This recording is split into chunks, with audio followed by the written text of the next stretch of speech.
നിക്കാ സുന്നഹോസിൽ ഇപ്പൊ പങ്കെടുത്തിരിക്കുന്നത് ഓറിയന്റൽ സഭയുടെ തലവന്മാരുണ്ട്. സുറിയൻ ഓർത്തഡോക്സ് സഭയുടെ തലവനും അവിടെയുണ്ട്.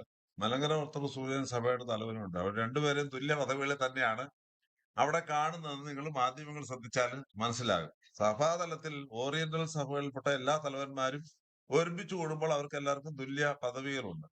ഒരു പ്രത്യേക ദേശത്തെ ചില സഭാ മേലധ്യക്ഷന്മാർ ഒരുമിച്ച് കൂടി കാര്യങ്ങളൊന്നും മനസ്സിലാകാതെ ഇവിടെ എന്തോ പ്രശ്നങ്ങൾ നടക്കുന്നു എന്ന് പറഞ്ഞ് അവരിങ്ങനെ എന്തോ ഒരു സാധനം ഒപ്പിട്ട് വിട്ടു എന്നുള്ളതാണ് നിങ്ങൾ ഈ പറയുന്ന പോയിന്റ്. പക്ഷെ അതിനെ മലങ്കര സഭ കൃത്യമായ ഇടപെടലുകൾ നടത്തി അവർക്ക് കാര്യങ്ങൾ മനസ്സിലാക്കി കൊടുക്കുമ്പോൾ അവർക്കത് മനസ്സിലാവുകയും കൃത്യമായി മലങ്കര സഭയുടെ സ്റ്റാൻഡ് എന്താ എന്നതിനെ കുറിച്ച് അവർക്ക് ബോധ്യമായി അവർ തന്നെ അത് സ്വീകരിക്കുകയും ചെയ്തതായിട്ടാണ് പിന്നെയുള്ള നാളുകൾ കണ്ടത്.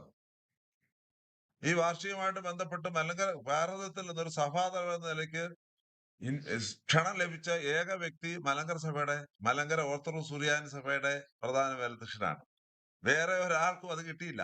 ഇവിടെ ഇഷ്ടംപോലെ സഭാതലവന്മാരുണ്ടല്ലോ.